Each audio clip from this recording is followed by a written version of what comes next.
Well, since you all are so fond of talking about real estate, I've discovered what my future business venture is going to be. What's that going to be? Go on. I'm going to reach out to Zach Bagans, and I'm going to start a chain of Airbnb of haunted houses. Oh my god, I love it. Can I join? Oh, please. I need investors. An angel investor, in fact. I got a question. Any of those fucking fuckers ever pop out of the fucking walls? Any of those fucking fuckers? I mean, Any of those fucking fucks that, you know, like we could say fuck. whatever we want. You said this was the adult tour. We could curse. If you haven't seen that bit, I'm going to send it to you after it's the new I Think You Should Leave season. And it's would you please stop trying to push this happy horse shit? Dude, it wasn't funny the first time. It's not funny now. I'm going to get you with it. It's so fucking I'm good. not going to watch it, so you might as well not waste the fucking effort. I'm going to send it to the group thread, and at least 2 of 3 people I think will watch it. It's just the Yeah, it'll be utility you of being and John. Courtney. Yeah, John will I'm just sorry. keep laughing at it. Man. Thumb up himself again. And That's all right. I'm fine. I'm fine with being a little slow. But don't you think it's like they are really missing an opportunity by cordoning these places off, where it's just like, hey, enter at your own risk, motherfucker, but, you know, spend a little money, and you too can sleep in the Amityville house and see whether or not, you know, Lucy's pig is going to come down and brute fuck you in the middle of the night. Yeah. And that's what Courtney and I have been watching a lot of movies about people moving into places that are haunted or about to be haunted, and it's all, they don't give a shit. All they see is that it's cheaper, you know? Mm-hmm. They learn nothing. No one learns a thing. And there's certain states, too, where they don't have to disclose to you that people have been murdered in the house or have died in the house. You have to actually ask. So that's terrifying and upsetting. Yeah. I mean, they let people visit for tours of the Lizzie Borden house and things like this. It's like, yeah, you gotta start charging like a nightly fee. This is, you're just leaving money on the table. What was Would the you- Lizzie Borden thing?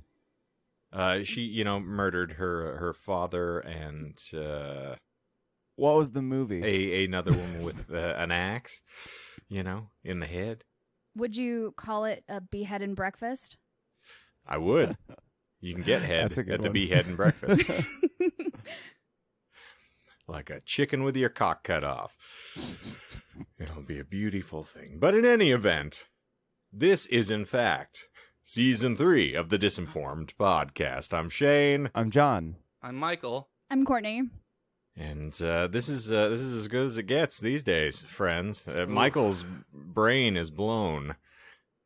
He's just waiting for me to read a headline. Just give We me... got the headline from Courtney. Yeah. It was It's a line about head. This is our first time not having a headline in a good long while. Feels weird. You know, we have to try different things on, and formatting seems to be something antithetical to some of us, so fuck it, we're doing it live. I always Living like in starting my stereo. podcast in media res, so yeah. I just want to say before we get into it, just Nope. no. Okay. You had your shot, motherfucker. Wow. This is your No, you're format, gonna- so you're gonna like you get this. to do your postscript He's gonna once geek out. I Michael's was had just a gonna chance say- to put you to sleep. Oh God. I was going to say at the So- front end that No, we you're have not new... saying a We goddamn are. thing. We You are. said we were getting it. So what we usually do on this wow. simping little Oh, show shit. that Mr. Twatkins over here thinks he's driving now Wow. is we will delve into a random esoteric topic, and in the course of explaining it to one another, we will leaven in an occasional lie or two, or in Michael's case, 18. And, you know, it's the entertaining fact is just all of us trying to sort out the material from, you know, the fact and fiction, the wheat and chaff, the wheat. cucked from the non-cucked. And so Mr. Michael is going to bring us Mother Horse Fucker today, I think, as I recall. We have new artwork. Thank you, Jess. You're amazing. Amazing. That's all I was going to say, you motherfucker. Well, you know, if you weren't dragging ass talking about the best of fucking Flagstaff for 20 minutes, then I like wouldn't have to pizza. wade through your bullshit. God damn. Season 3 arc, Shane kills me. We have it on recording that he is planning to do that, so Yeah. anytime now. I want to make this super like last pod. I want to like super quick and then get into the topic. And it's just wait, you want to get in the topic? So anyway, I got just real quick. Hold on, just like real quick though. Like but real quick. 10 minutes later. So anyway, I was at the bar last night. It's a learning and, curve, you cocksucker. This old lady gave me like the hard stare. She took her teeth out, set them on the bar, and she's like, "Prove that you could floss those fuckers." You guys just need to kiss more. I think was that like, would really me benefit too. your Like, relationship. ma'am, this is a Wendy's. Okay, I think I've gotten most of John's greatest hits in. Yep. That's first- all. Okay. And I'm away now. That's zip it a soup. I'm out of here. I love that that's your new catchphrase, by the way. I hate it. So yeah, tell me about the horses, Lenny. Okay. So let's say you were perusing your favorite social media, or in Shane's case, staring at a rock or something. Yeah, I do enjoy those chiseled marks on the walls of caves that you're so fucking fond of. The only TikTok he knows is on his wall. It's a clock. That's the joke. That's the beautiful Swing and a joke. miss. I love staring at my TikTok. Yeah, Lenny the cat, Sure you the do. eyes just pacing back and forth here. Yeah, it's great. So you're perusing your social media and you're reading the comments in some post or something like that. And then you Joke's see, on you, we don't get them. and you see someone has posted the following. In the MK Ultra experience. What? Are you I telling played me that Mortal Kombat, it's fun. Yeah, take a breath. In the MK Ultra experiments, the CIA dosed unwilling subjects with LSD to see how they would react. What had not yet come to light is that MK Ultra was an intra-agency project. The CIA created new departments within the CIA and fed them steady doses of LSD and other psychoactives to see how the departments would diverge and mutate away from normal departments. Whole projects and hierarchies were created with everybody involved being more or less unwillingly under the influence of LSD. This is how the restraint bed portals and flesh interfaces were created, i.e. from a heavily psychomutated hierarchy. The entire thing had to be eliminated, but the technology it created has been revolutionary. This is all a comment that we're supposed to have gotten. Yes, so say someone posted pictures of their cat or something like that, and you're looking through the comments, seeing everyone saying, "Oh, that's a great cat," etc., etc. Take that how you will. And then you see a post from a person whose username is 9 mother 9 horse eyes 9. Can you try that again? Yes. 9 mother 9 horse 9 eyes 9. It's mother That's horse eyes with 9s between them all. Hi, Uncle John. Yeah. What are you up to? I actually do have an uncle named John. He's glorious. He wears booty shorts in the thousands and has one of those comb overs that actually reaches like his mid side if it's displaced by the wind. So, Well, he sounds like a very fascinating individual. We should get him in on this podcast. we'll talk about Diablo and his Arnold Schwarzenegger sword. Pass. So this post was what the people of Reddit had come across in April of 2016. And it was posted in a very random subreddit, so a subsection of Reddit. It was the mildly interesting subreddit, so pretty much people post pictures of mildly interesting things. Original post was a old print of George Orwell's 1984 novel, because apparently, as the book ages, the censorship over the title fades. So I have a question. yes. What's a Reddit? So Reddit, that's a fair point. No, I keep thought going. I thought you were gonna ask the quintessential Courtney question, which How I've many been lies? waiting for. There are 4 lies. There are 4 You lies. just barrel into your bullshit now, and So I was thrown off because you set me up, and then we had to have a whole conversation. No. Shane, why set did me- you do this to him? This is all your fault. No. Ah! No, you gave me the perfect, Sigourney segue into starting, and then we had to have a whole conversation about being distracted for... I was 10 just more trying to make minutes. John shut up, Michael. No, I know. You were fine. You could have grown a pair and actually just told me you needed a minute. Also, Never mind. the Anyway, Sigourney segue is so season 1, Michael. Can we just move on? okay. You can't put the face hugger back in the egg, Courtney. I'm sorry. Anyway, Oh God, written it over continues. Written over the course of 3 months and 100 posts, the story of Mother Horse Eyes, also known as the Interface series, can be found in its entirety on the subreddit r/9m9h9e9, just short for the guy's username. I don't assume gender. It's called Mother Horse Eyes. I don't think that necessarily denotes a male is coining these things. I guess I spoiled a little bit. The author is an important character in the story, and so refers to themselves as he. Oh, so it's androgynous. Sure. I'm The just Mother saying, Horse Eyes who's- isn't for the person. The author isn't Mother Horse Eyes, if that makes any sense. I am disinterested in your topic, and I'm going to just stop listening. It's just Twitch plays Pokemon all over again. I kid. Go. So, the subreddit was created after a sizable community of fans emerged to create a centralized place for the author's work.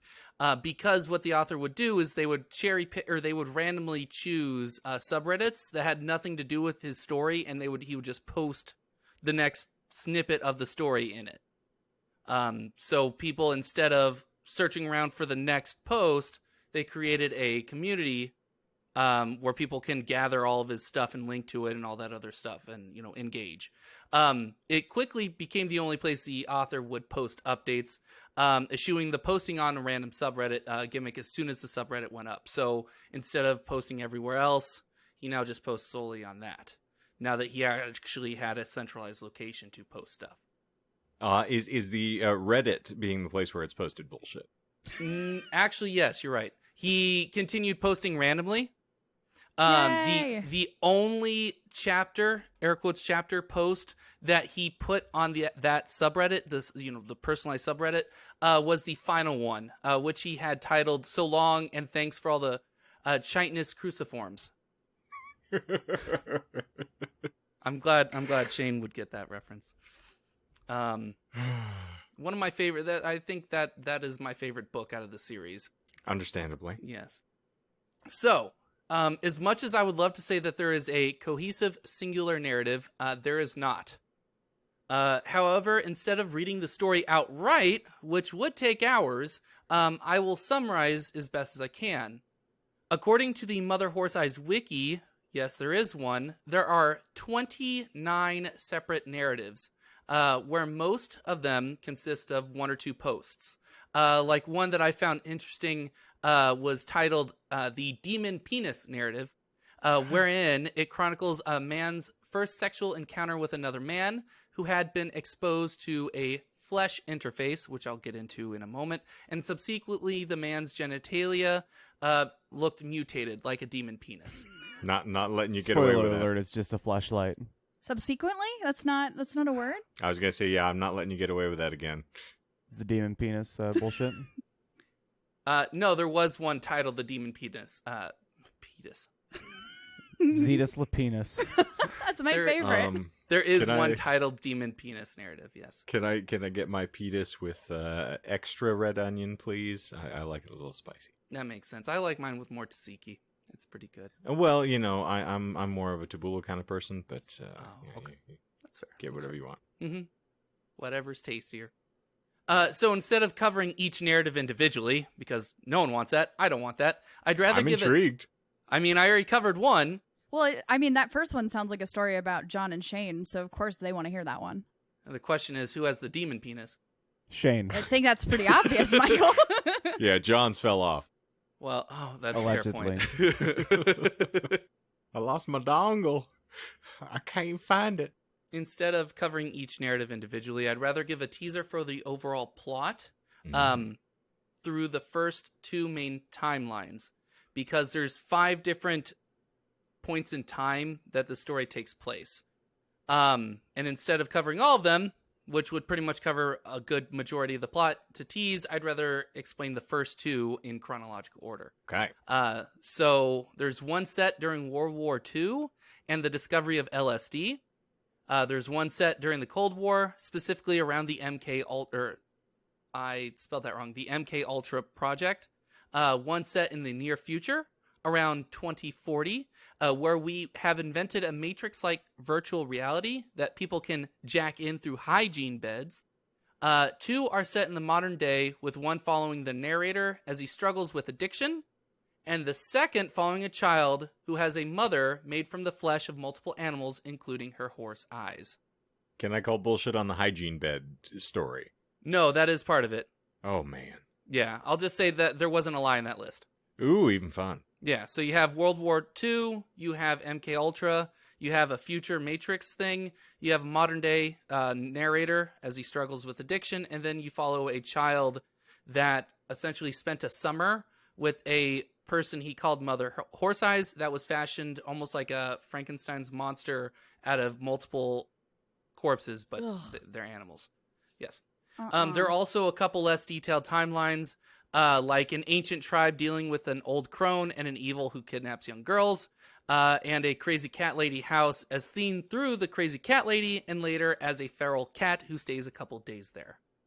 So, getting into the timelines, World War II timeline, just a quick trigger warning. I'm going to be talking about the Holocaust very briefly. One of the stories is set in there. It'll be quick. This story follows the discovery of LSD and the Axis powers conducting experiments on people with them. Or people on LSD. You know what I meant.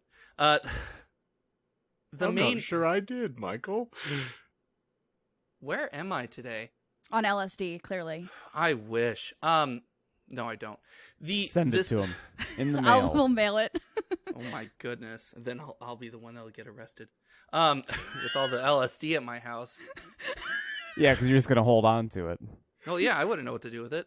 Like it's not there already. I think you can use it like a suppository, actually. Oh goodness! Oh, not even once. The main narrative in this timeline follows an SS officer in charge of the Treblinka extermination camp as a Nazi doctor sets up shop there. A Nazi doctor. Nazi. Treblinka? I'm probably butchering that. I think Casa it's in Treblinka. Treblinka. It's. I believe it's in Poland. Isn't that Topanga's brother in Boy Meets World?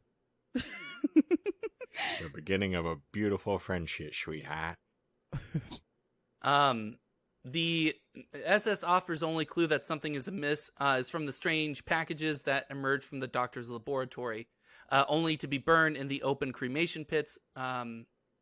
A camp guard later brings the SS officer a small package wrapped in cloth about the size of a loaf of bread, and inside was a fragment of pale white bone. An extremely unusual fragment. It was a sort of rounded carapace, like part of a great skull, but with 5 round holes in it, much like eye sockets, but obviously too numerous to be so. And the guard had said he retrieved it from near the laboratory's cremation pit just an hour before. Never heard you say laboratory before, and it's tickling me. Michael's laboratory. Now I just want to watch Dexter's Laboratory. Oh my God, du fromage! Omelette du fromage! That's one of my favorite episodes. For good reason. You're such a good voice actor, Michael. That you hurt. sounded just like him. Wrecked him. Damn near killed him. Later on, an uprising occurs at the camp, centered around the laboratory, and the officer must determine who or what caused it. And that happens. Sorry, give me 2 seconds.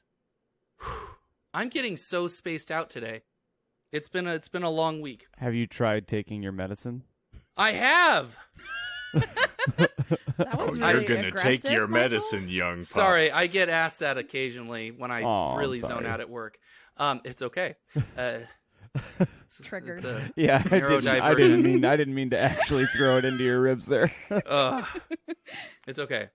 Anyway, so there's also another short narrative that covers Japan building off of the discoveries surrounding LSD at that extermination camp that I won't try and repronounce, and goes off of that, continues the research, and does a massive experiment involving thousands of Korean prisoners at Iwo Jima, right when American forces land on the island. In this story, the island becomes a death trap for the American soldiers, as the massive experiment involving lots of LSD causes invisible areas or sections on the island where flesh instantly disappears, causing soldiers to lose limbs as they're progressing through the island. I mean, wouldn't bone really be the thing that you need to keep your limbs attached to your body? Surprisingly not. Skin's just like the chocolate on the outside of the Twix, man. In these invisible areas, it feels to the person that you still have your leg, and that I think there were even cases of people being able to stand without the leg, and we'll see another example of that in a moment. It's almost just like the leg went invisible or disappeared. Is there really a narrative in Japan? Yes. Well, yes, in Imperial Japan. Yeah. Why aren't Tanuki brought into this? True. Well, this was evil Japan, not modern day awesome Japan. I mean, they predated that. Yes, I'm well aware of that, but I don't know. It's on Iwo Jima. Maybe there's no Tanukis on Iwo Jima. All right, Hirohito, just bowl your way through it. With all my chins. You're not a Chinese phone book, friend. No, that's not what I. That's not what I meant. Like his actual. Never mind. In portraits of him, it looks like he has a lot of chins, like neck chins. Anyway, as opposed to what other kind of chin? I don't know. Okay. Who touched my butt chin again? Like how Michael's like, I'm feeling really spacey. I'm really out of it today. And then everyone's like, he's weak. He's weak. Let's get him. We're like circling. It's going really good. Oh. No, there's no circling. You guys are already tearing me apart. Is that blood? Is that blood in the water, Lisa? Yum, yum, yum. Soon, the Marines figure out a way around these areas where flesh would just disappear and make their way up to the top of Mount Suribachi on the island, where the Marines see a man with, quote, his head floating several feet above his body. The body is in several pieces with lines of sunshine between them. His face, sweat dripping over the smooth eyelids, shows no emotion. Slowly, he raises his hand as if to wave to them, and his fingers float away from his palm. So the Marines approach, because he's pretty much beckoning to them. Yeah, why wouldn't you? Yeah, and as they're... I mean, sounds legit. Maybe the guy has a quest or something. He looks like an NPC. I don't know. Hey, Mr. Sunshine Nick. Could you help us find the places where our skin stays on our body? Yeah. So as the Marines approach, they begin to hear sounds. Quote, coming from the giant bowl of the mountain. Human voices, many of them. Thousands. The sounds of laughter, giggling and cackling and howling laughter. Slowly the laughter fades, and there is a new sound, a strange rushing roar that quickly breaks apart into discrete sounds. Screams, shouts, gasps, weeping terror. This too fades, and the laughter returns. And so these two sounds trade places over and over, fading in and out above the sound of the waves. So that's just adding to the ambiance, like this is some sort of horror. It's so romantic. Mm-hmm. Sounds like my mother-in-law's house. No, the voices were just chanting, "Don't throw Colonel Sanders in the river." The Marines have a brief conversation with the fractured person. While this occurs, the sound in the mountain increases both in volume and in pitch, with both laughing and screaming filling the air. Quote, an electric feeling touches the skin on the Marines' arms. They feel their minds filling with strange dark thoughts. The sun goes dark, like a light switch turning off. The Marines instinctively duck, then look up and gasp. Above them, extending miles into the sky, is an enormous metallic cylinder, blocking out the sun. It spins slowly above them, pieces of it flickering and disappearing like the image in a broken movie projector. The Marines signal a retreat, and as they do so, the fractured The fractured yams. The fractured yams! I ate there last week. It's tasty. Them steamed A hams. little too earthy for me. Well. The fractured man yells something in Korean, which the Marines do not hear. And unfortunately, it is not written in the story either, much to the fans' frustration of the fans of the work. I just like that they're unflappable in this cacophony of horror that is descending down, from the mountains, just completely unattached to anything. A dude who's got a levitating fucking cranium, and this weird flicky thing up in the sky, that freaks him out. Yeah. Like, Marines yeah, have everybody. seen some shit. It is Iwo Jima, which is, I think, towards the end of the war, so... But why Korean? Those are the prisoners, presumably? Yes, yeah. Okay. That I skipped a little bit. I'm not summarizing it completely, like I said, but the fractured person does explain. There's an interchange where they actually tried talking in Korean, and then the Marines responded in Japanese, and then they realized, oh no, it's Korean, and then he explains that he's a prisoner. So Okay. yeah. Mm-hmm. Did they happen to ask at any point, what the fuck's the deal with your head? That's not important. I can't recall at the top of my head, so I'm assuming no. Well, what about Because- off the top of his head?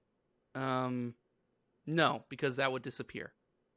So the appearance of the metallic cylinder that I mentioned that appears above these laughing and screaming people, that's the first chronologically in the story, but they will actually appear a lot more in this next timeline. So I'm skipping now to the Cold War timeline. Okay. So we're getting kind of like a 2001 feel for the story now. Yeah. Yeah, yes, and I understand that reference now. Boom. And a lot of, so to explain a little bit more in detail about the posts, they were never all like this narrative was never posted all at the same time or all, in sequential order. And so there would be a lot of jumping around. So they would have a post about the SS camp, and then they would jump to another post talking in 2040. It's very so it's like taping complicated. together a shredded document, basically, in order to get this narrative. Yeah. And he doesn't really explain it too much in the actual narrative himself, the author. But he does explain, or he does say that a lot of the cause for how he got this sort of knowledge of these past timelines is that he did a lot of LSD. And according to him, in one of his posts where he's talking in first person, it fractured, I think he said it fractured the time state of his brain. So he would be able to see multiple timelines and different branching paths and everything. And so that's they took part in the Philadelphia experiment. Yes, in a way to tie it to an older episode. Mm-hmm.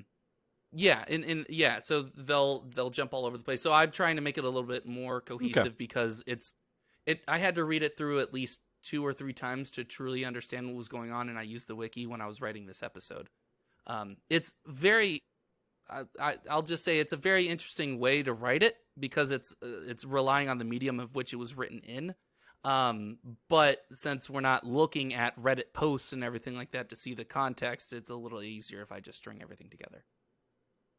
So I say that, and then the timeline here in the Cold War is not as cohesive as the World War II narrative.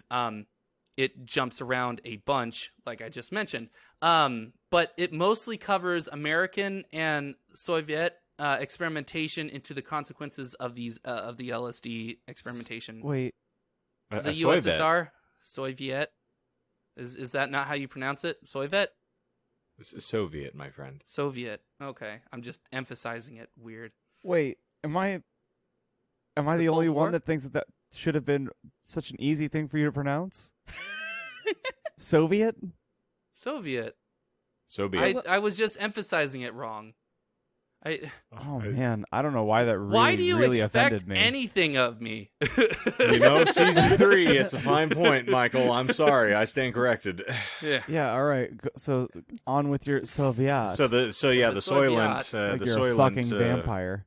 Oh, Soviet. That was not. Anyway, it mainly covers. Mama gonna manjo the Soviet. It mostly covers American experimentation into these sort of flesh interfaces and LSD, but it also covers the USSR and a little bit into the North Korean program into flesh interfaces. Early in the Cold War, we see both the USSR and American governments induce massive flesh interfaces from unwilling populations, pretty much repeating what happened in World War II. Notably using Agent Orange laced with LSD on American Vietnam soldiers in North Korea. Wow. I stroked. I fucking stroked. Stroked what? I said North Korea, and I was literally looking at the word North Vietnam.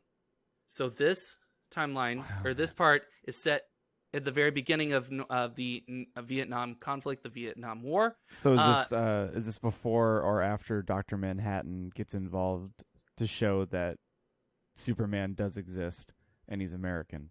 I think that occurs in the later part of the Vietnam War when we were starting to pull out. Yeah, that would make sense. Yeah. I never pull out. I impregnate everything. That is actually the slogan for the U.S. military. That is 100%. I know this. Our seamen impregnate everything. USA. Join the Marine Corps. Now with 60% less seamen. Aw. Disappointing. Well, I mean, technically the seamen are in the Navy. I'm sorry. It's in the Navy. Stay with me, Puddin'. Okay. So anyway, one experiment that the American government does uses Agent Orange laced with LSD on American soldiers in Vietnam. And the USSR doses water and food supplies with LSD. What? Sorry. Do you just need your big dumb balls drained, Michael? Are you okay? I don't. You seem a little pent up there, bud. I honestly don't know what's wrong with me anymore. I feel like I'm just spiraling. You want to meet me at the glory hole in the 12 West bathroom? That's a nice glory hole. No. Are we throwing glass? Huh? I'm not. No, they have a nice glory hole. Yeah, it's that's how you forge glass. You have to superheat it in the glory hole. Is that not what we're talking about? I guess not. Obviously, you've never blown glass. Wholesome family content. Of the myriad things you've blown, glass ain't one. Well, you got 2 letters in front of his actual preference. The butt trumpet.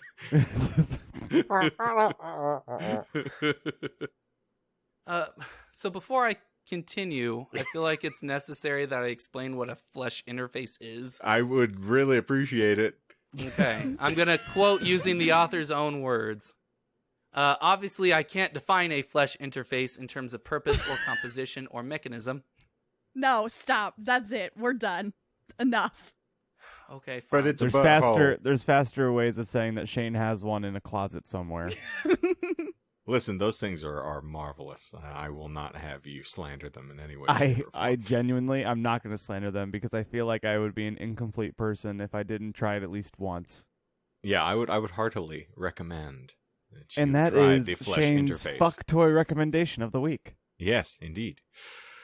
Bad Dragon. So we can get that sponsor. Tell us about the distended butthole here, Michael. I can only list the various phenomena which are related to them. Chief among these is the creation of an incident zone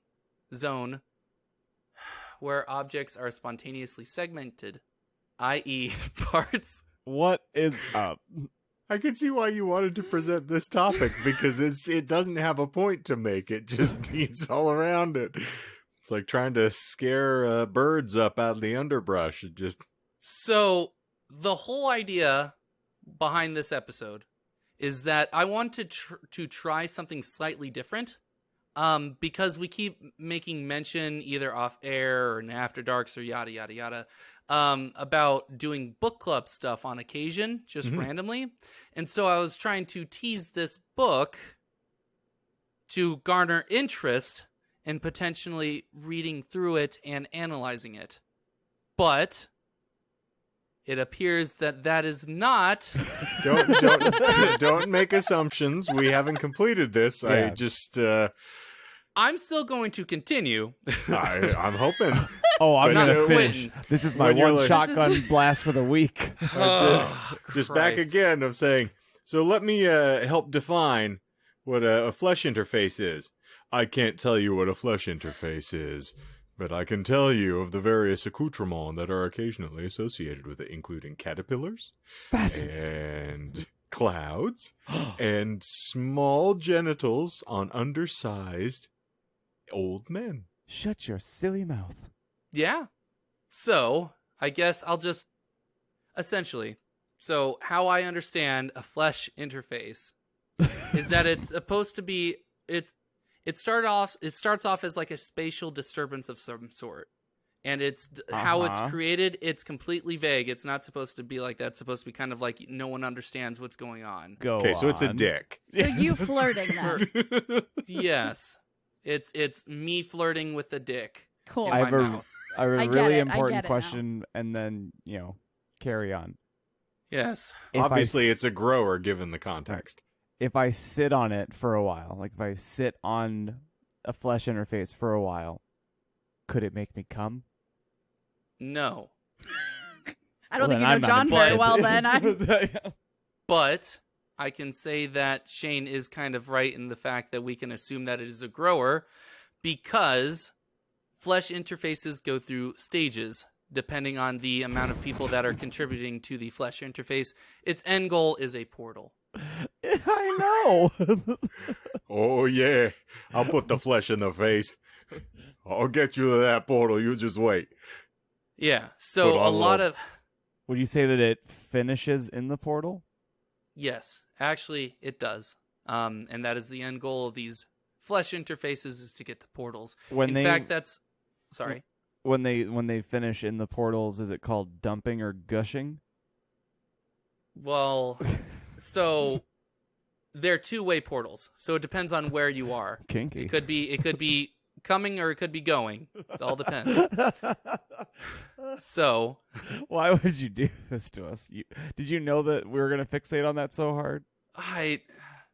No, because apparently I don't think similarly to you guys at all. You thought we were more mature than we are? No, not even that.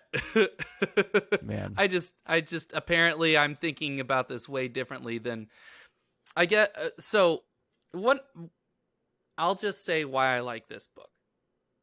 Because I feel like it's a little bit more conducive to explain why I like it instead of trying to read through aspects of portals and that they essentially, the CIA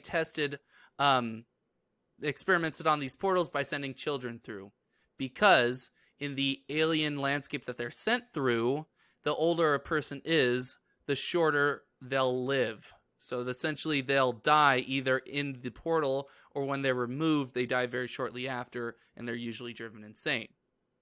Extensive experimentation from both the USSR and the Americans discover that the younger a person is, the longer they'll survive and be more lucid to explain what's inside, because the only thing that can go in is organic material. So we've watched The Terminator and Stargate. Yep. And fused them together. Okay. Yeah. And I've seen the trailer for the new movie upcoming where, people just age on an island because J.J. Abrams said so. Oh, that's M. Night Shyamalan. Yeah, but it feels very lost to me. It sure does. Okay. That sounds like a show I just started called The Island. I have no idea. It was on Netflix, but it was sold as Lost meets Black Mirror. And it's a limited series. There's only like 7 episodes of it. I'm 2 episodes in. Is it good? And it looks decent.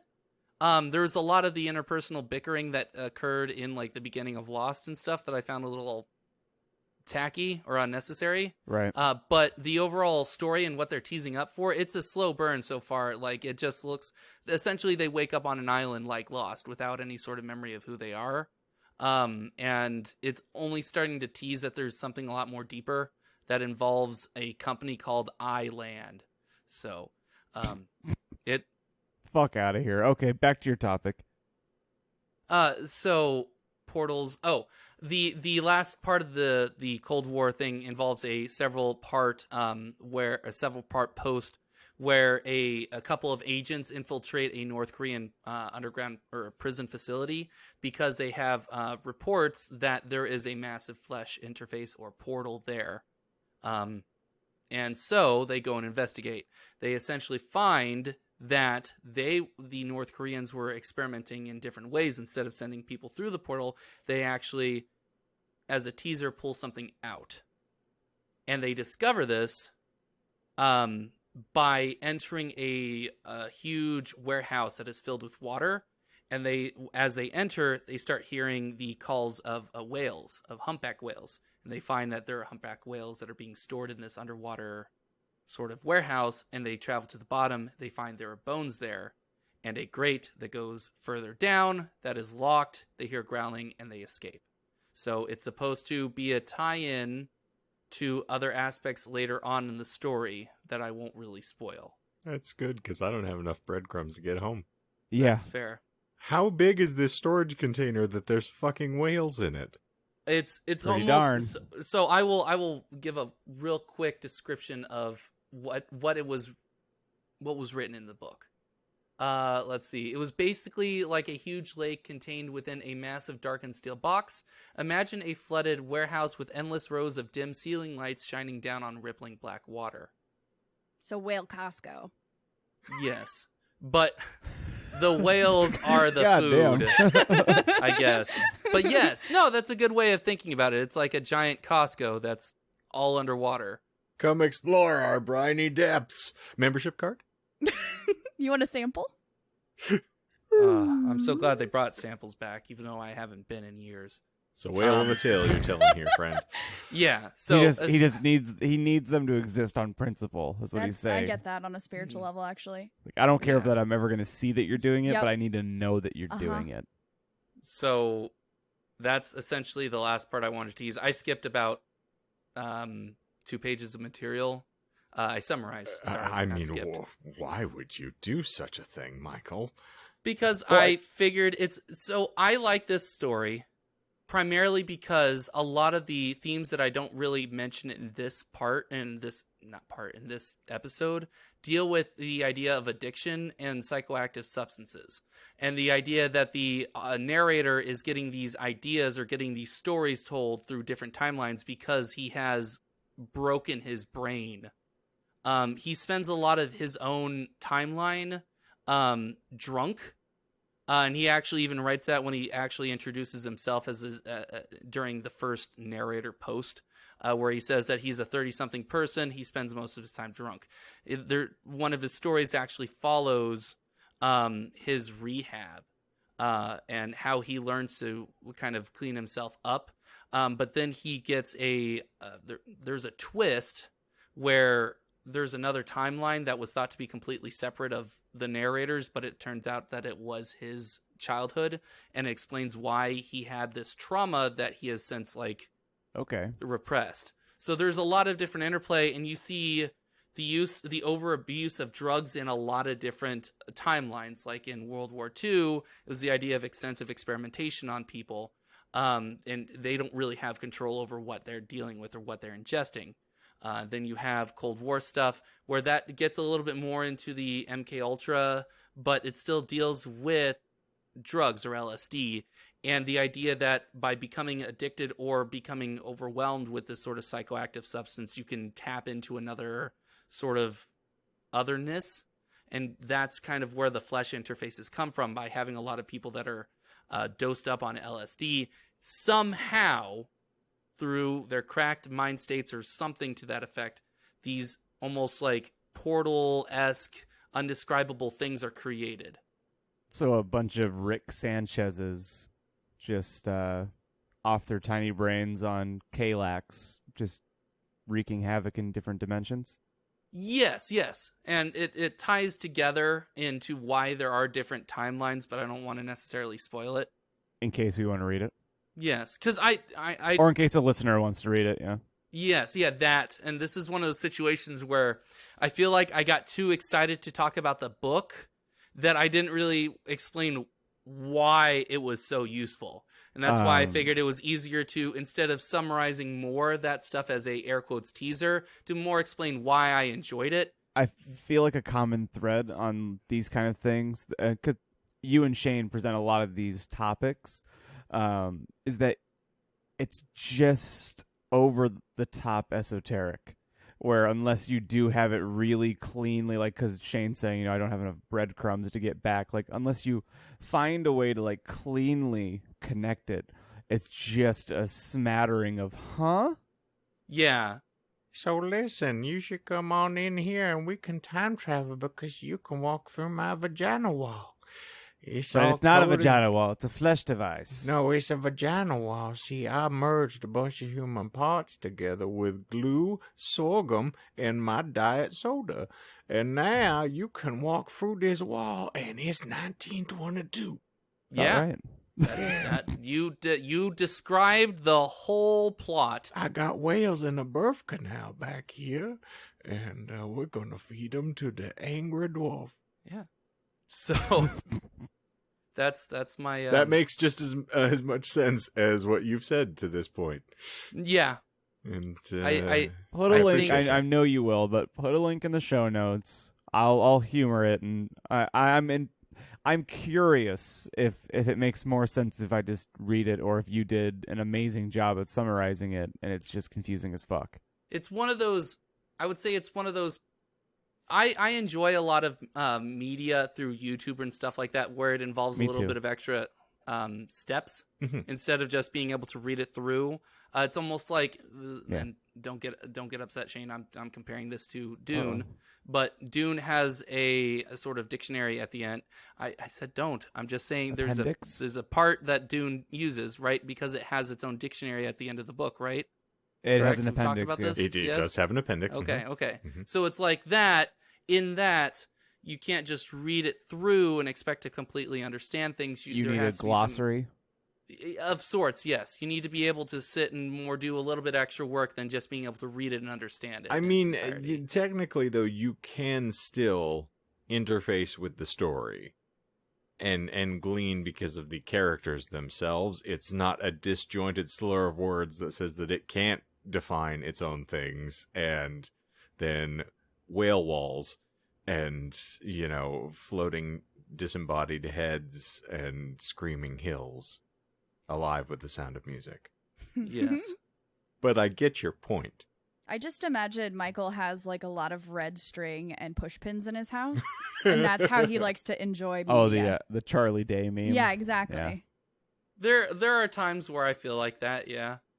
Where if I'm not like thinking at 100% watching the show and stuff like that, trying to catch every little piece of detail, I feel like I'm not enjoying it as much. So I watch really bizarre stuff that I eventually either lose interest because I stop watching it for a week and I forget half the shit that happens, or it's like a 2-part episode or a 2-part movie or something like that, and it's gone. And you ran out of string. Yes. Or it could be Ethan Hawke in Sinister. Yeah? Ooh, Courtney needs to see that one. It sounds really scary. Courtney would love It's a Sinister. fantastic film, other than the White Powder Patty Cake Brigade. The monster in the movie, it's the Becky principle. Well, not Becky brought it up. It's not exclusively her principle, but it's that movies that she finds scary, and I agree. The monster is more effective when they're not seen. You build the mysticism around the entity, and then your imagination always creates something worse. Yeah, the Hitchcock Principle. So when you show the monster, and spoilers in Sinister, they show the fucking monster. When I first saw it, we've talked about this, so we can brush quick. It made me laugh. Because leading up, it was a really fucking scary movie. Yes, there are 2 dramatically different films. The movie opens up on a shot of a family hanging. Oh. Or getting hung. And it just gets worse from there. Cute. And then the monster gets introduced, and then it's all silly. But anyway, Yeah. Michael. No, that's actually a good part, because that was linking it back to the episode itself. I didn't explain the main antagonist, because it's kind of revealed towards the end of the actual story.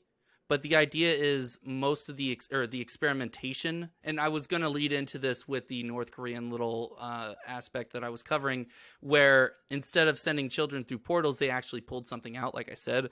And that's actually kind of how the main villain actually wins in one of the timelines, in the 2040 timeline, because in order to attain the Matrix-like aspect, the Matrix-like reality, they actually adapt flesh interfaces to connect to these other worlds where they can speed up processing or something like that. Essentially, they're able to jack into a matrix that they designed based off of the previous work of flesh interfaces.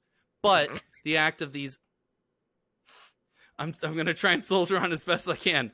But the act of this flesh interface experimentation creates what they call a skin ship, which is essentially a giant...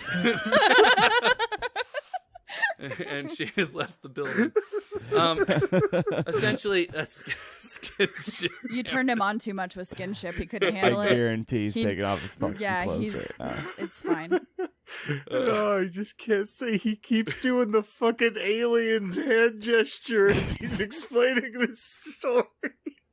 And it's cracking me up, and I knew I was going to be doing. Yes, and it really Lemurs, is. man. He's Lemurs. manifesting it, and I can't stop laughing. So I'm sorry. I'm trying not to be rude.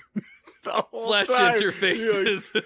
The greater works of flesher interfaces. You have to grow out your hair now, Michael. It has to happen. Oh man, I couldn't. I get annoyed when my hair is like slightly longer than it is now, and I just immediately get it cut. Good. So essentially, 2040 involves dealing with flesh interfaces and what happens when you use them a Something to look lot. forward to. I'm It's very excited. it's almost like the overindulgence of these flesh interfaces, almost like an addiction to these flesh interfaces, is what generates the villain. Yeah. So It's a Shane origin story. let's. We still don't know what the fuck these things are. Yeah. Yeah. How can you it's- overstimulate something that we don't know what it is? I don't know. Is this that whole if you jerk it too much you'll go blind shit? You'll get hair on the palms of your hands? I mean, yeah, if you like make it like about addiction or something. I don't know. Oh, it's Masturbation about a dick addiction? something. All right, let me tell the lies because I'm a broken. Oh my god, you're done? Yes. What was the point of this? I was trying out something new, and now I've damned season 3 This to is, even more mediocrity. this is We had dark a start clean to the slate. season. A Yeah, we clean did. slate, and I ruined it. I soiled it. Fucking got hoisted on his new fucking catchphrase and forgot to actually, you know. Zippity zoop, I'm out of here. I was so full of hope and dreams. This is Okay. not the podcast for hope and dreams, Michael. No. This is also the podcast not for experimentation, especially with flesh interfaces. No, this is the podcast to experiment with flesh interfaces Yeah. if you can explain what any of it means. Which you kind of did, I tried, but it wasn't present in the material. and in the end, Doesn't even matter. yeah. Yeah. Anyway, what Shane caught one of your lies. You had 3 more, Yeah. right? And you skipped 2 pages of content. How many lives were in there? Probably None. none. Yeah, they're. God, I'm got- good at this. This is why I try and get Destiny to pre-read these, but she keeps not doing so. So I'm going to blame her for my inadequacies. That's really mature. Yes. Well, It's a real- behind every mediocre man, there's a literate woman. I can't read this, and I'm not going to. Have fun with your episode. So you got the first lie. The author posted randomly everywhere and anywhere, except for the last chapter. And then, so I said the Demon Penis narrative. There is a narrative named Demon Penis, but it does not chronicle a man's first sexual encounter with another man who had a mutated penis. I would like a 1/4 of a point. And that was the only interesting storyline, so now I'm out. It really was the only Well. interesting storyline. I'm glad to see that apparently the lies that I come up with are more interesting. I can explain what the Demon Penis narrative is real quick. It's just a can you? paragraph. Yes. Name Okay. 5. The Demon Parrot. I'm so The demon defeated. parrot. I'm literally gonna exit this meeting when we're done and just crawl into bed and Zoop, I'm cry. out of here. Rob, he's out of here. Rob. No one has freckles on their asshole. Wear a condom. Rob. Asshole Freckles. That's what I'm thinking of. Zippity zips, I'm out of here. Okay, so that was the the demon penis narrative covered. It was a separate standalone narrative that had nothing to do with the other timelines. It featured a boy who had who lived on a farm, who had a swing attached to what was called a old apple notility. Essentially, it was utter non-existence. So he was swinging from a tree that did not exist, nor the concept did not exist. His father tells the boy to cut the nullity down, as his mother, quote, accidentally gazed into an infinitely branching timeline of events which never happened, never will happen, while trying to rescue the kid's cat. Kill me. What the Yeah. fuck? Just fucking kill me. Okay, well, I will take that as a sign that my interests are too esoteric. Anyway, So I found a monkey in my backyard once, and he applied peanut butter very liberally to a banana that did not exist. And he kept trying to put the banana in his mouth, but as it was not there, he just kept eating peanut butter. And if you've ever seen a monkey that has a manacle full of peanut butter, that, my friend, is madness defined. But I can't really define madness, because who can say? Madness is different for all kinds of people. And how do you approach? A monkey the madness. with peanut butter and no banana. So, the third lie. They actually, the fractured man yells out something. The Marines don't hear it, but the author repeats it down for us. It's actually a Bible passage. The devil took Jesus to a very high mountain and showed him all the kingdoms of the world and their glory. Mhm. And he said to him, all these I will give you if you fall down and worship me. And he yells that in Korean as the Marines are leaving. My kingdom comes. What does yours do? And number 4? Number 4, I said that they used Agent Orange laced with LSD on American Vietnam soldiers from Vietnam. They didn't. They were Agent Orange, which did happen, was released on North Vietnamese peasants and villages, and they also don't There was fallout that got a lot of American soldiers in Vietnam sick because it was dust. It was chemical powders and stuff like that.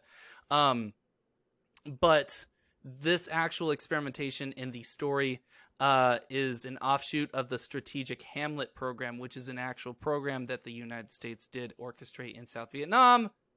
Essentially meant blocking off rural communities and leaving them to their own devices pretty much by favoring them by giving stuff to these villages. It was supposed to isolate them from the guerrillas that were in the forests. So, yeah. Anyway, that's my story. All right. And I'm Michael. How the hell were we supposed to extrapolate an Agent Orange lie from all of that? Well, he chose a very esoteric topic that everything just sounded too silly to call. So what I'll give you, Michael, is that I genuinely will at least look at like the Wikipedia or like whatever source that you put on the show notes. I will check out. I want to give you the benefit of the doubt here that there's something that it's interesting, and I'm just incapable of describing. There has to be something, because it feels like there's good bones, and it's just what I've been saying. Like I just feel like it's just not. There's no connective tissue to like really seal it together. Like it's an unfinished meal at this point. But so back to I this is not intended to dogpile Michael. So get that fucking look off of your face. We just talked about this. I know. And I know your brain is wired differently, but here's the thing. We're on a show where we are attempting to titillate the masses by presenting a topic. How one typically does so is giving the highlights, right? Yeah. Not, I don't want to tell you the highlights because that'll spoil the story if you eventually read it. So let me talk about all the ephemera that happens in between. So anyway, Jack Torrance, right? He's an author. He's got a kid and a wife. He goes and stays up in a hotel. I can't tell you where. There's snow there, though, and there's a cook.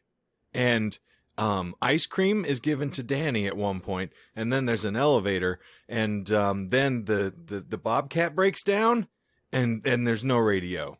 Yeah. Like I said, an unfinished meal. And all of the things that would typically be a snare that would engage your interest in the story are omitted, other than occasional, and then there's a hedge lion, and it attacks the kid. So if you're doing things, spoil it a little. You don't have to tell the entire thing, but you had my interest at, like disembodied animal parts that are fused together into some sort of an actual anthropomorphic entity. I'm there, and then you never get to it. So then it's just like, hey, welcome to McDonald's, the fucking, milkshake maker's down. I think what Shane is trying to say to you, Michael, is give as much detail on your topic as you would about your trip to Flagstaff. No, what Shane is saying is the topic isn't uninteresting, but if you're dancing around all of the parts that are going to be interesting on the hopes that someday someone will read it, you are actually talking them out of doing so by not giving them the hooks, Yes. It's, I really love this song. I'm going to read you 3 words out of the lyrics. Doesn't it sound great? Okay. So that's all. That is my constructive criticism for you as to why I feel discontented when we do these things. Because you promise me a 7-course meal at a fine dining establishment, and you bring me a half-eaten burrito from Taco Bell that's cold. And I mean, I'll eat it because I have to. But I'd rather have what you promised me. Okay. So anyway, this is the Disinformed podcast for what I'm assuming is the very last time. And because I got 2 balconies to jump off of. Well, because I don't think I'd live through the first time. I have shared the story of that Russian, right? Huh? There's an article that I read. It was so long ago, where it was, as most crazy stories, either Florida or Russia. This one is in Russia. A Russian man was like on a 3rd or 4th story apartment, drank like a 5th of vodka, and jumped and survived. So that's just breakfast in Russia. He survived, and then he went back up and just kept drinking vodka. oh, you didn't try it again? No. Helter Skelter says you get to the bottom, you go back to the top of the slide. Yeah. So, Michael, don't beat yourself up. No, do beat yourself up. You should be better. Don't beat yourself up. It sounds interesting. It was fumbled, John? but I don't think it was entirely your fault. Turn around and look at Courtney's face right now. Don't you pull this shit with me, woman. Do you want to sit through more of these, John? No, I don't. Do you want him to keep repeating really these don't. mistakes?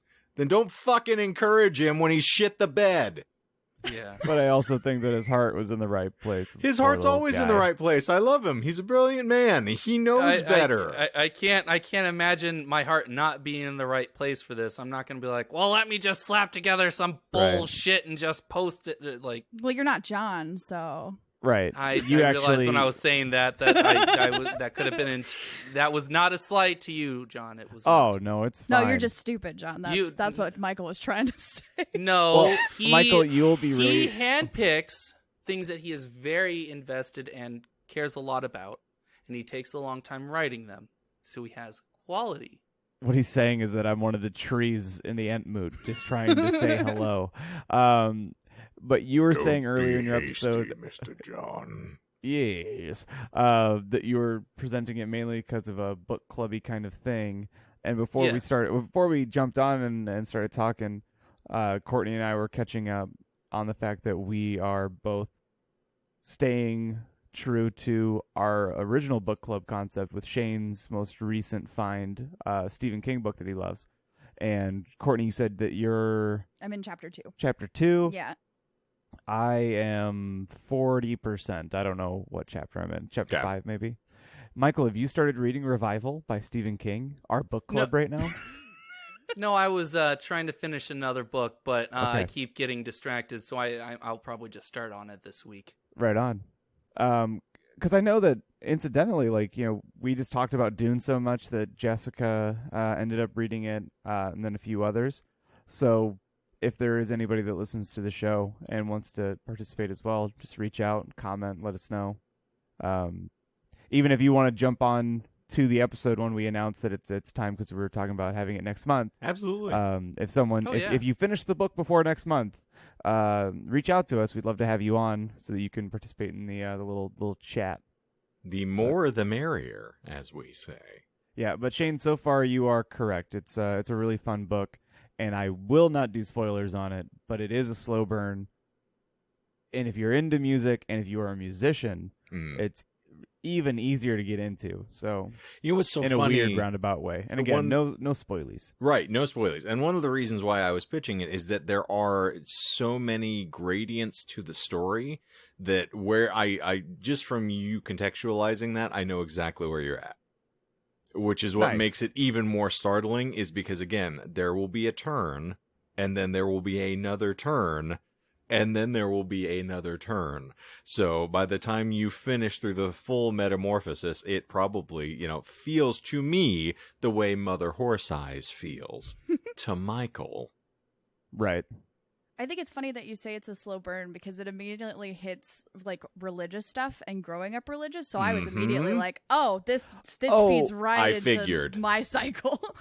Yeah. So when I say slow burn, it's that exactly what Shane just said. So I guess now I'm catching up too, or just what Shane was saying. Like, I know exactly where you are, and it feels like that's going to be a permanent thing.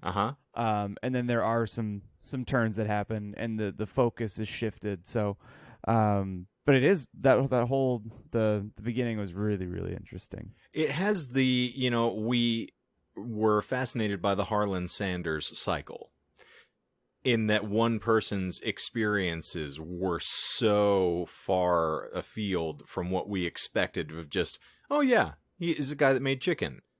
And then when you're told, oh no, that didn't happen until he was in his 60s. Like, well, what the hell happened before that? So then when the story starts to unravel and you see all of the circumstances that led to this sort of one galvanic point, you're like, oh my God, this is really interesting. It's exactly the way I felt about Revival, is that you start with this character and you have this inciting incident, which is really compelling and horrifying and tragic all at once. And you're like, okay.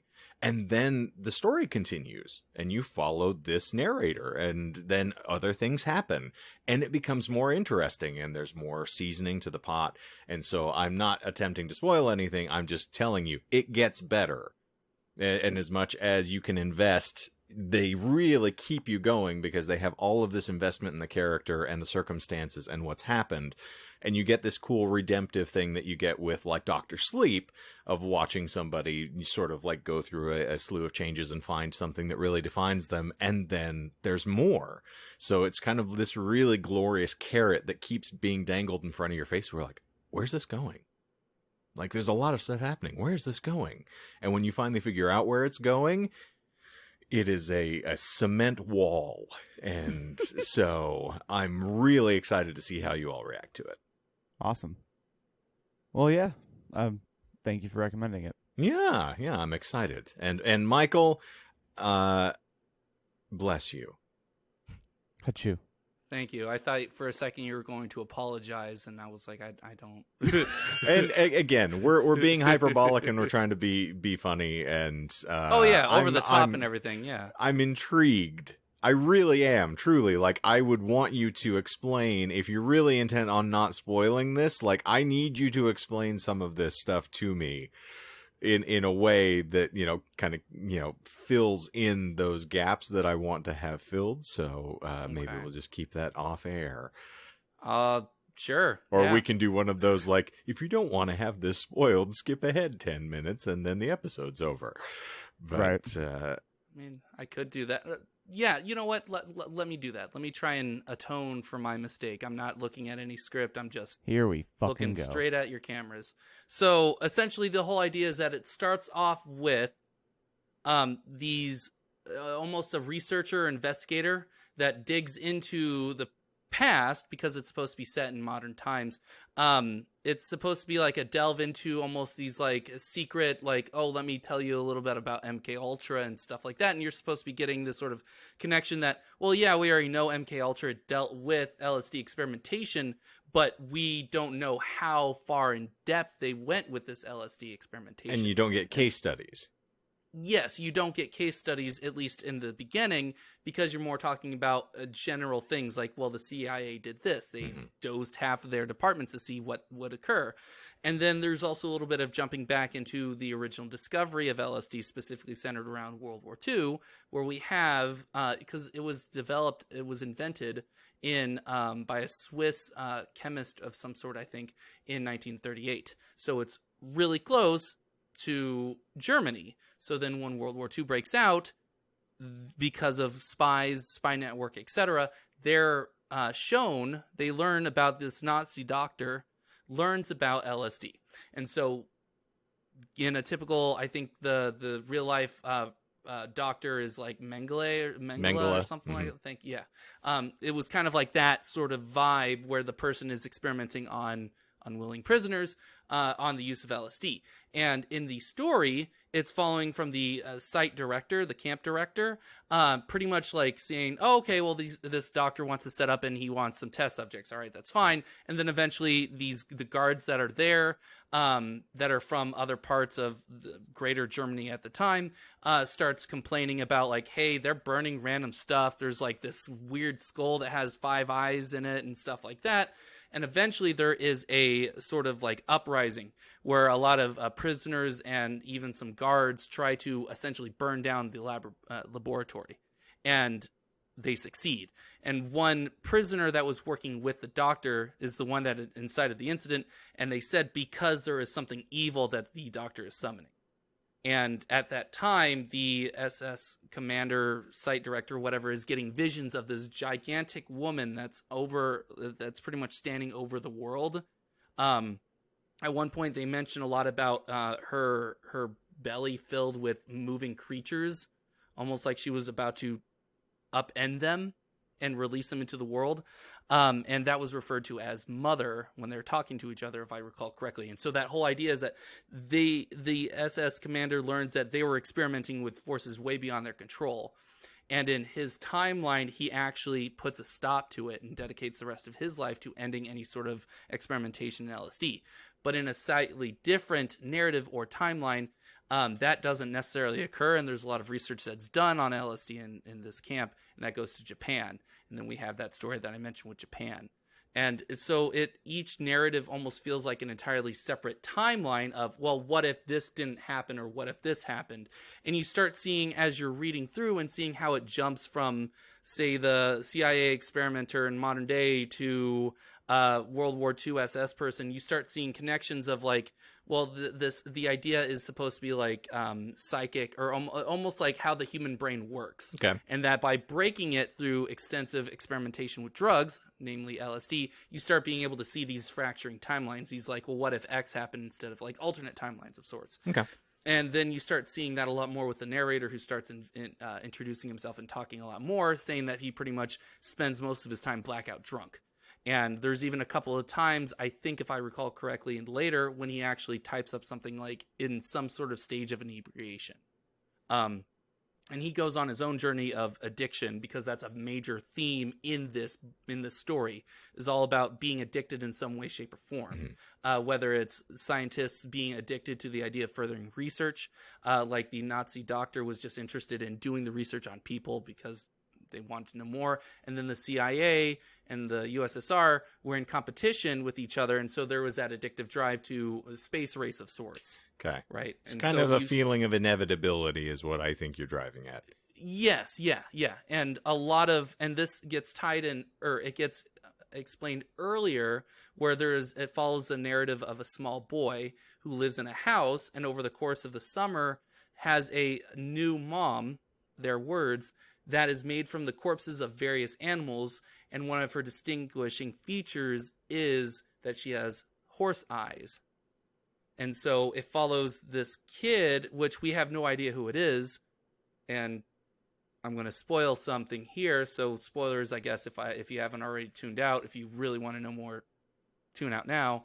The kid is actually the person, the narrator, who was subjected to these things and was actually taught and dosed with LSD as a younger kid, too, in addition to his later on experimenting. And that's how he was able to sort of like see these timelines, and the process of doing so, and the process of spending a summer without his real family and with this corpse mother thing really breaks him as a person. And so he eventually, when he gets older, turns to alcohol to try and, addiction stuff, right? So that's one of the other, like, it's one of those things where as you're reading through the various posts that jump around, you start getting a better idea of the overarching narrative of the whole story, which was what I wasn't trying to do, which is why you had that whole explanation, why you explained what is interesting in a teaser, right? It's not like a movie teaser or something like that, or a trailer where they're going to start with the opening 3 minutes of the movie. They're going to show, like you said, bullet points. Here's an interesting, this is why you should see it. Hook, right? And I was just not doing that. But that's just the idea that trying to figure out what connects each of these timelines together and why they were related in some way was what really drove me forward, because as I was reading, I was getting these new these new, information, and I would follow along with the story, and it would jump from one thing to another, involving, especially because it wasn't like saying each post would be like, I'm X and this is my narrative, this is my story. They wouldn't do that. It was actually kind of like for example, there was a twist, like I mentioned earlier on, that one of the narratives was actually from a feral cat. And they were talking about the oily ones. And for me, I was thinking that it was literally a person that was went through a flesh interface portal and was living there. But the way that if you read that in conjunction with the crazy cat lady story, you would see that feral cat that was talking about, or it was a cat that was talking about oily ones, and humans were the oily ones. And so it was a really interesting way to see the connection between how these people, oops, sorry, I just bumped my mic, how these people were dealing with, because I'm gesturing now for the people that are just using the audio medium. Yeah, I'm going full on aliens talking. But it was really interesting to see, like, well, you were thinking that it was some sort of, Lovecraftian, like the oily ones sounds like a Lovecraft thing, but it was just a feral cat describing how people look.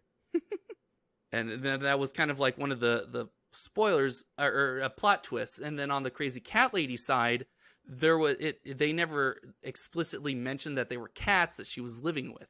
So it almost sounded like, especially because she would have conversations with them and they would respond, that she was living in a house with a bunch of people. Okay. And so it was interesting to see those two connect. And that's what I meant by like thinking ahead of what's being exactly written. So there's a Rian Johnson sort of subversion of expectation kind of element to this that is one of the antitheses to, my enjoyment of things, but I see why it would intrigue you. Yeah. If I haven't already really stressed this with you need to listen to the Magnus archives. If all of this stuff really intrigues you, you have 5 seasons of very deeply interconnected stories that don't seem that way initially. Okay. So if you enjoy one this, of your most highly recommended podcasts. It is probably my favorite. If I was going to drill down on just narrative storytelling as opposed to just conversational podcast or something else, if there's one that is entertainment purely, yeah, Magnus Archives is the absolute best. It's an apex, and that's over Night Vale. I like Night Vale. It doesn't touch Magnus at all. Wow. Okay. So if you're of that particular leaning, that's a good way to go. I think I might try and do that, because I'm always I'm looking for something to, like, I guess get to use a term, hyper focused on. Because that's honestly how I write my episodes. Is I will get hyper fixated or hyper focused on one thing, and it will literally be something that's like clawing at the back of my mind constantly, like, write something about this, do something about this, do something about this. And that actually is why I almost started another episode this morning, based off of a drug rehab program, called Synanon, which will actually be my next episode. Synanon, that's a good one. Yeah. Oh, they're right next to the pretzel place in the mall. And they're delicious. Yes. But I will also start focusing more on. I just need to find a way of bouncing my ideas off of someone instead of just trying to type it based off of what I read. No, you just need to talk and not read.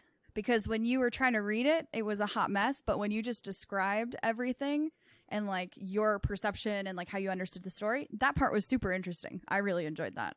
Huh. Same. Okay. Then I will try that then. So that'll be fun. But Magnus, to not to drill down too heavy, it's No, you're fine. Go they're for like under half an hour episodes most of the time. Oh, and so okay. they're really easily digestible Bite-sized. and they're very well written, so you can keep engaged. And if you want to go forward, you can. But then it benefits from repeat listens because there are details that come to light later on that are, better understood by going back and re-ingesting. So it's this really cool kind of spin cycle. So yeah, you'll dig it. Okay, cool. Anyway, ladies and Yes. germaphobes, we sincerely appreciate you being here. And now, according to John's formatting, is where I will say, how's everybody doing?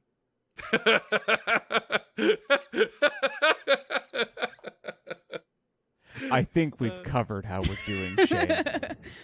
So Anyway, Michael's got Synanon coming up. Shane, what do you have coming up? I'm going to do a hard pivot because I was going to try to lean into John's particular preferences and talk about feces. And that's Oh, still goodness. in the offing. I'm just going to Okay. delay it because I am going to talk about Ozzy Osbourne's suicide solution. Oh, okay. Mhm. Okay. Color me That's- way intrigued. Sounds special. Yes, I Is it just assure being you, so high that you can't kill yourself. you're going to have to wait to I find am out. immortal. John, what do you got coming up next? I was.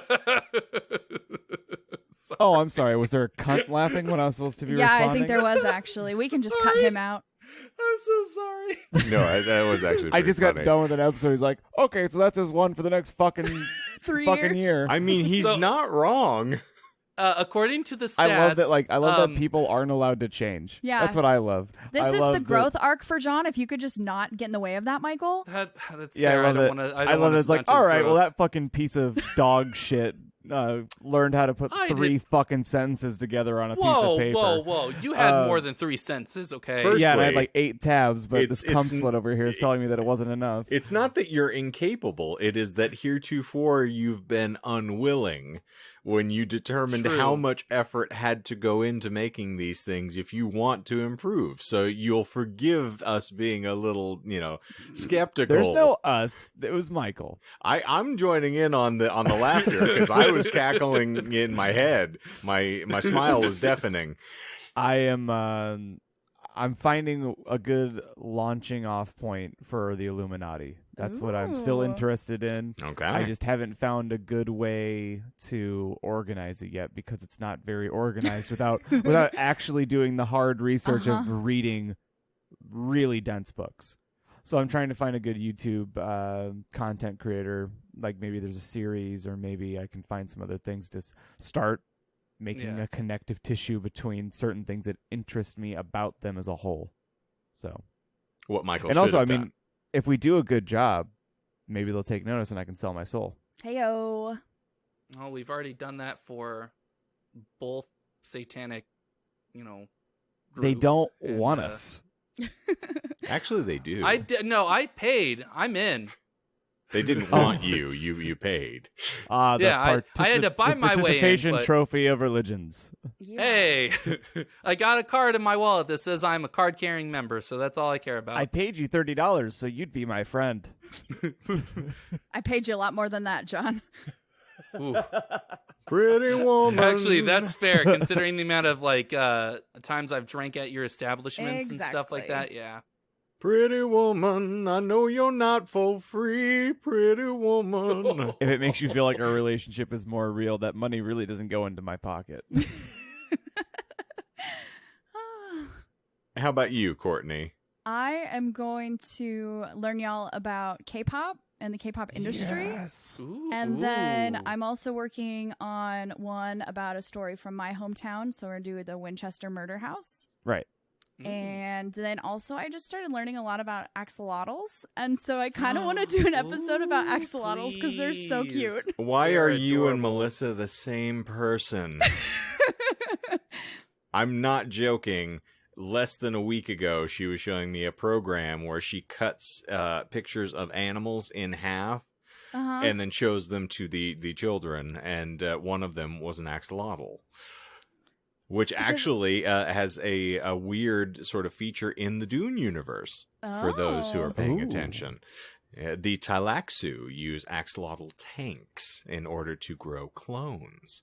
Interesting.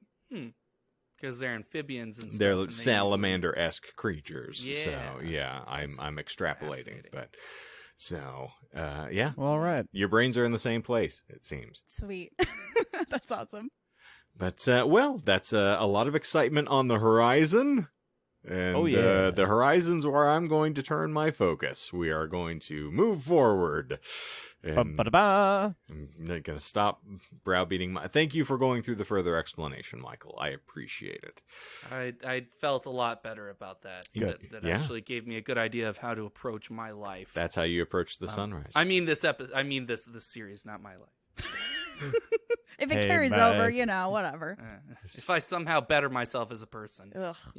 Well, it's the friends you made along the way. I am excited to get John back into the mix because we have been bereft of your presentations for quite some time. So I'm Honestly, don't roll your eyes at me. I have been encouraging you as much as anything, but when you throw out the whole this is hard, I don't want to do this. You guys are better at research. You should do it. I can prove succinctly or just to definitive. I can prove definitively that I am not good at researching, as evidenced by this. And I'm Courtney. I was going to say that was right about to lead into what I feel is going to be the sign-off for the end of this particular episode and possibly the season going forward. Is the shtick is going to turn into our compatriot here doing just that and me going, "Shut the fuck up, Michael!" And then we're out. Yeah. But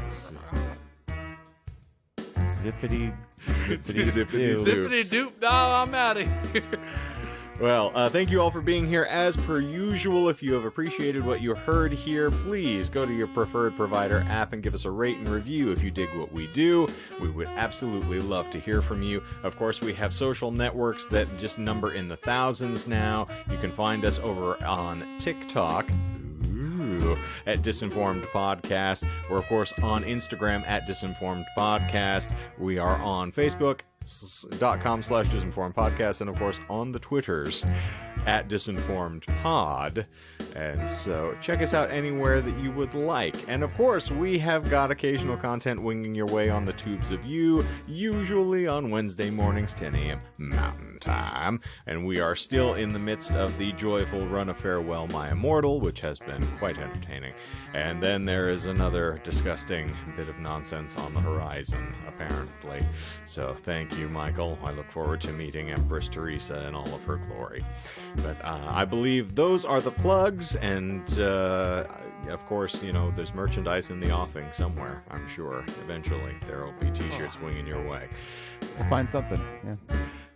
And maybe our own personally branded fleshlight. Flesh We'll in call her it the face. flesh, yeah. Oh yeah, flesh in the face. So for Disinformed this week, I'm Shane. I'm John. I'm Michael. I'm Courtney. Shut the fuck up, Michael.